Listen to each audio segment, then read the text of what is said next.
Well, what's up, everybody, and welcome into Putting on the Blitz, brought to you by The Ledge Sports. I'm Stephen Bollier, and tonight I'm flying solo. Justin is out on assignment, but not to worry, he'll be rejoining us next week. We have a lot to get into today to discuss Week 3, so I'll just get right into it. Like always, we'll start with the Week 3 recap, and we'll talk about the good. Marvin Jones is off to an early season tear, just a monster week 3. He put up 32 points. He now has 51 points in 3 weeks.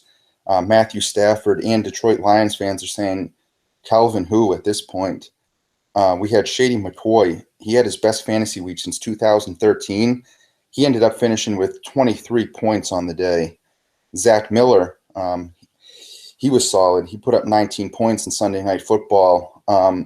He's the highest scoring tight end since week 9 of last year.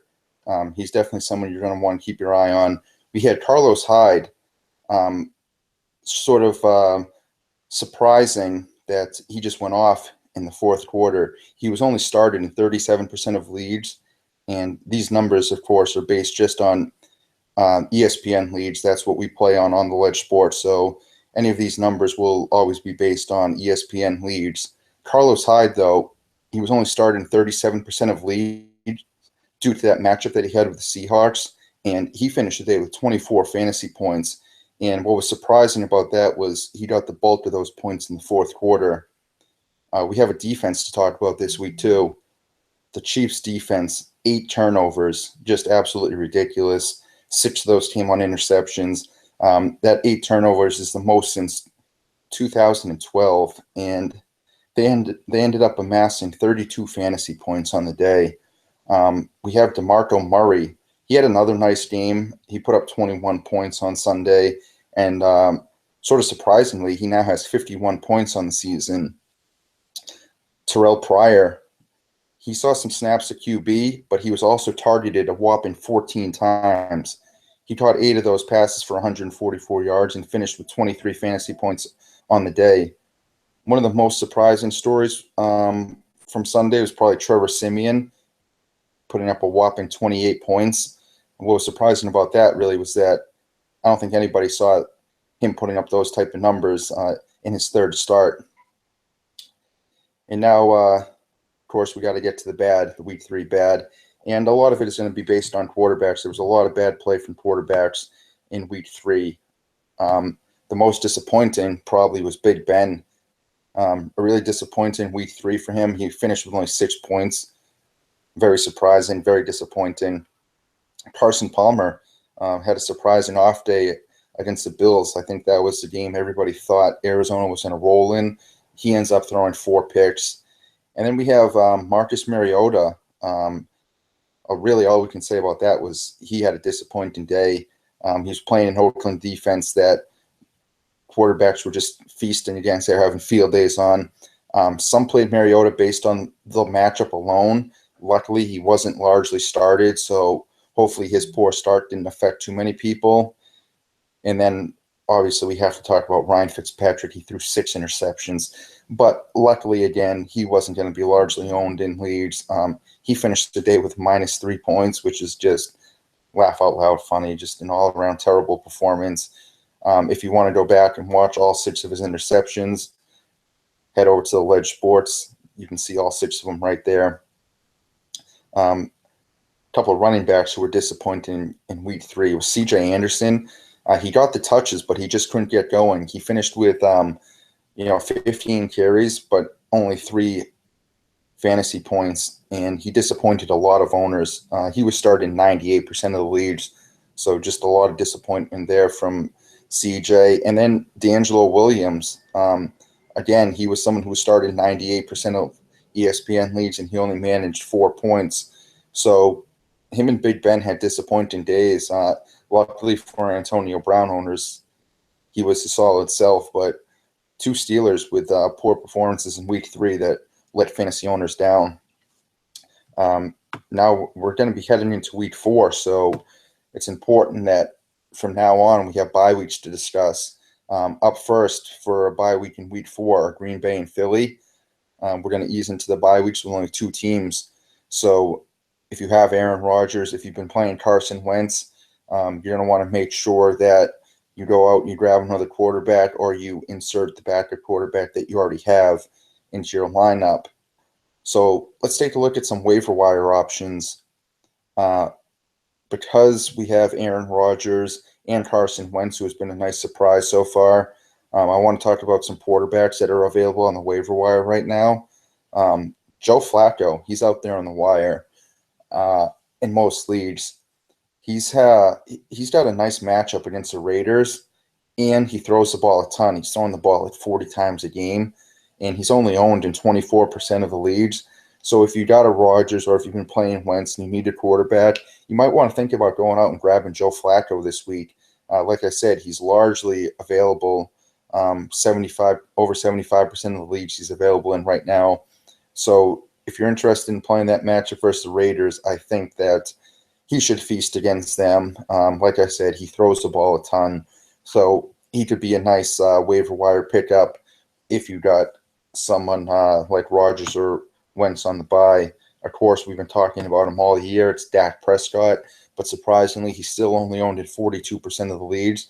He threw for his first touchdown pass in week 3. He runs with the ball. He's looked really good so far. I'll say it time and time again, I'm surprised that he's only owned in 42% of the leagues right now. He's someone that you definitely want to pick up if you need a quarterback or you need a backup quarterback. I would go out and grab Dak. We've been talking about him since we started the podcast, since the beginning of the year. I feel like he's a must-add. I have him on my team. You should go out and grab him too. Someone who's at the top of the waiver wire, I tweeted this out last night. Right now, it's Jordan Howard.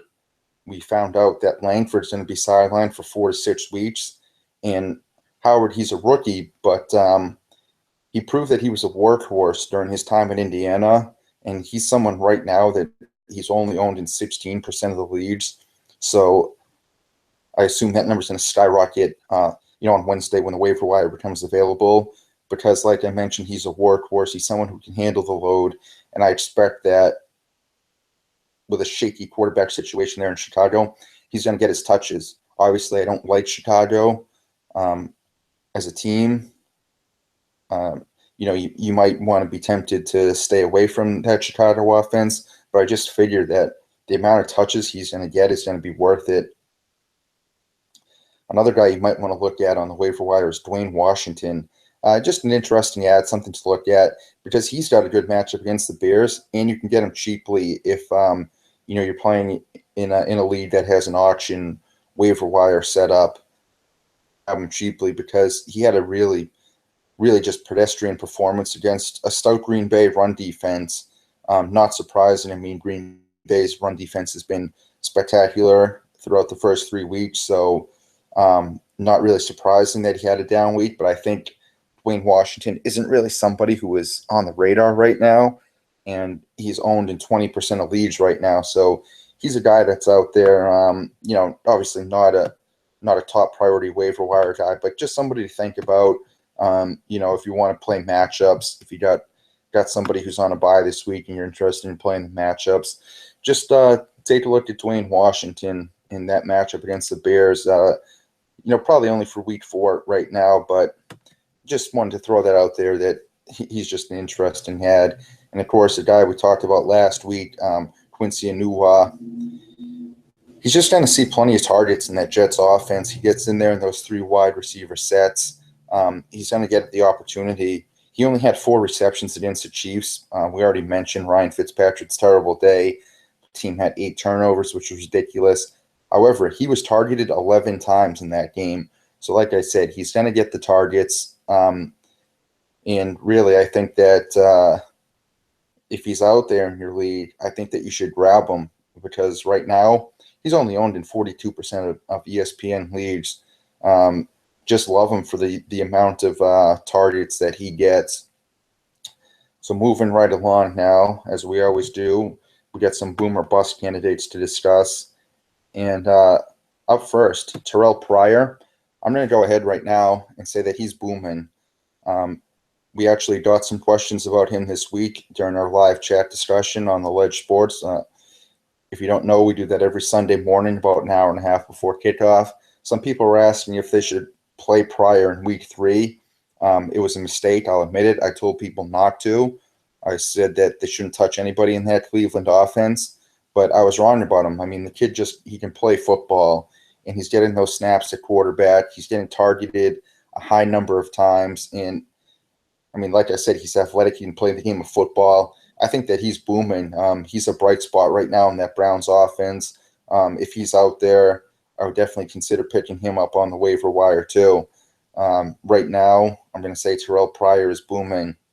Another guy I want to talk about is Michael Thomas, wide receiver for the Saints. And again, I'm going to say that he's booming. Obviously, I like anybody who's in that high-powered Saints offense. I like him even more right now.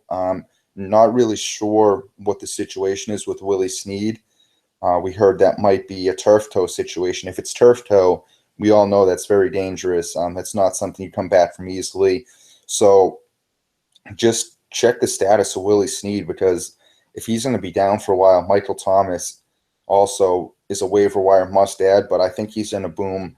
And like I said, you just love anybody who's in that high-powered Saints offense. Now we're talking about Sammy Coates. I'm going to go ahead and label Sammy Coates right now as a bust. His 29 yards per reception it isn't sustainable, obviously, and he's got to compete with Antonio Brown for receptions. My gut feeling is just saying stay away from Sammy Coates at this point. Kyle Rudolph. Kyle Rudolph is booming. I really like Kyle Rudolph right now. Sam Bradford has a nice rapport with him. He likes targeting him. Bradford likes him and Stephon Diggs. Kyle Rudolph is a guy that he's going to get his targets. We've seen that Sam Bradford likes throwing the ball to him. So I'm going to go ahead right now and label Kyle Rudolph as a boom. He's a bust. What we've seen from him so far just hasn't been encouraging. I'm going to label Jesse James a bust right now. Expected big things from the big tight end, but it's only been 3 weeks, but really just what we've seen has not been encouraging. Right now, we're going to move along to our start or sit advice. Up first is Cameron Brate. If you don't know Cameron Brate, he's a new tight end for the Tampa Bay Bucks. He was put into the lineup because Austin Seferian-Jenkins was released. He got a DUI. He's released. Brate was inserted into the lineup. He was targeted a bunch. We know Jameis Winston likes going to the tight end. We saw that last year, and Seferian-Jenkins saw a bunch of targets. So we're going to see that with Cameron Brate getting a ton of targets. He saw 10 targets last week. So I just think that that's a trend that's going to continue. I would say start Cameron Brate. Jack Doyle. Jack Doyle's another tight end that I like. And I'm going to say start him too, because right now he's getting more production than Allen. And me and Justin have mentioned this a ton, that we like that high-powered vertical offense that the Colts have. Andrew Luck's going to pass the ball a ton, and he looks very comfortable passing the ball to Jack Doyle. So Jack Doyle right now, he's a start. Kamar Aiken, definite sit. Had high expectations for him, especially week 1, week 2. And then, week 2 he disappointed. Week 3, disappointed again, and he's just not seeing the targets. Sit Kamar Aiken at this point. Tyler Boyd. Tyler Boyd is the guy that I'm going to start this week. He's playing Miami, and I like the matchup, first of all. But second of all, you might be down on him because, he had a little bit of an off day. But remember, he was going up against Denver's defense. So that's bound to happen. I think he bounces back big time this week. Tyler Boyd, I'm going to say, is a start. And then lastly, we have Matt Asiata. He's a sit. McKinnon is the viable option there in the backfield.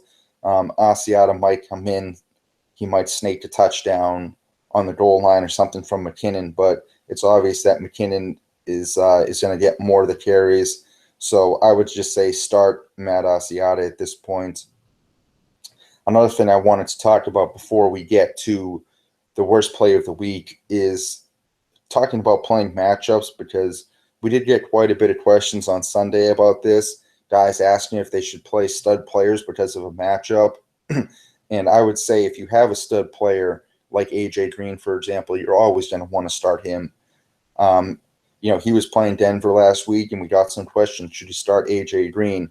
And when you're talking about a guy who's well, a late first round pick, an early second round pick, one of your stud guys, just always keep him in the lineup. I would never worry about playing matchups with a guy like AJ Green, particularly. And I'm bringing him up only because we did see a lot of questions about whether he should start or sit versus Denver.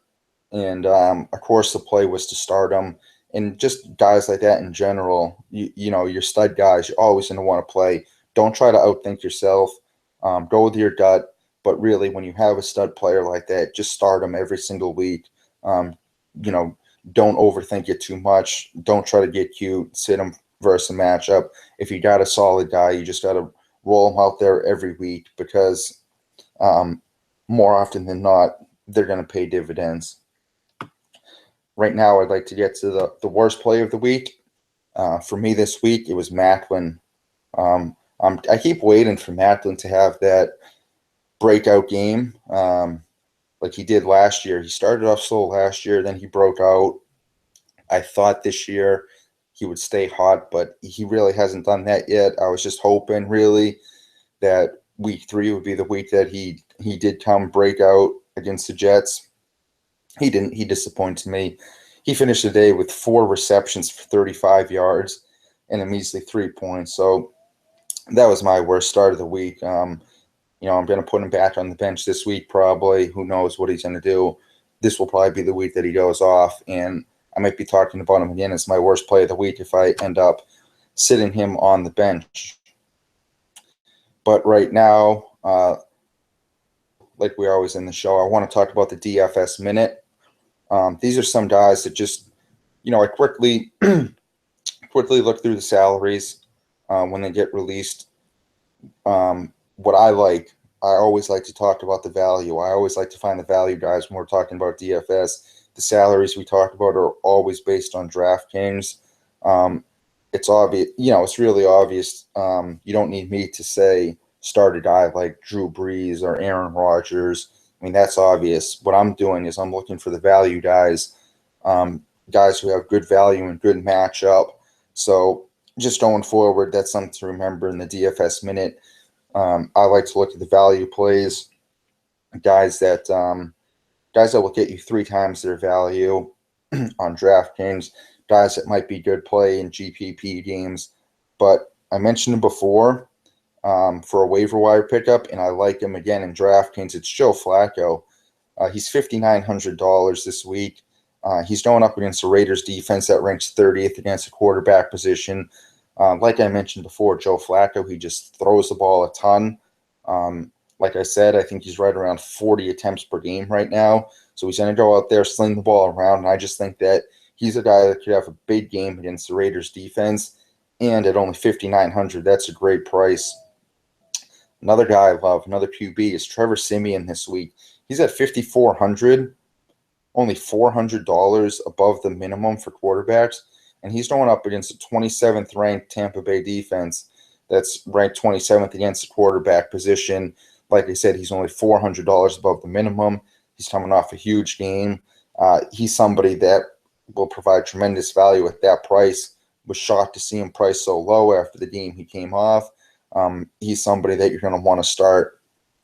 Another guy we've been talking about a lot so far early on in the season is Melvin Gordon. Melvin Gordon comes in priced at $6,300 versus New Orleans, and I just think that that's a must. I think that's a great price for a guy like Gordon, who's been finding the end zone early and often so far. And, that New Orleans defense, it's just a joke, right? I mean, San Diego's going to put up a ton of points in that game. They're going to get the ball a lot. They're going to move it down the field. And Melvin Gordon, he's going to get his opportunities to get in the end zone. I think $6,300 is a good price for him. And I would almost say that that's a must start in DraftKings games. Another guy I like is Mark Ingram. Mark Ingram is priced at $5,900 this week. And the Chargers defense is ranked 27th against the running back position. So that game, I haven't seen the total for that game yet, but I'm expecting that's going to be a shootout of a game. I like Mark Ingram, of course, like I already said, in that high-powered Saints offense. He's going to get his opportunities. He's going to catch some balls out of the backfield. 5,900 is a nice price for Ingram. I'm going to look to start him in a couple games. And then lastly, the last guy I wanted to talk about was Spencer Ware. Spencer Ware comes in at 5,700, and he's playing Pittsburgh this week. So the price is right, and we've seen what's going on when teams are playing Pittsburgh's defense. It's that the running backs out of the backfield are having nice days against that Pittsburgh defense. We saw it last week with Sproles. Sproles went off for about a 75-yard touchdown reception. It just seems like Pittsburgh is having its problems covering running backs out of the backfield. So the price is right for Spencer Ware. Like I said, only $5,700. I mean, he can make some nice plays out of the backfield, especially with how bad Pittsburgh's defense has looked trying to defend that guy out of the backfield. So that's all I have for you this week. Like I said, I'm flying solo. Next week, Justin will be back. What you want to do, as always, is head on over to Twitter, give us a follow at The Ledge Sports and at Ledge Radio. I mentioned it earlier, but I'll mention it again. An hour and a half before kickoff on Sundays, we got a live chat that goes on right here on The Ledge Sports. Ask us any and all of your start-sit advice. If you ever have a question, any sort of question at all about fantasy, about DFS, just hit us up on Twitter or join our live chat. And I look forward to discussing week 4 with you guys next week. So until then, take it easy, guys.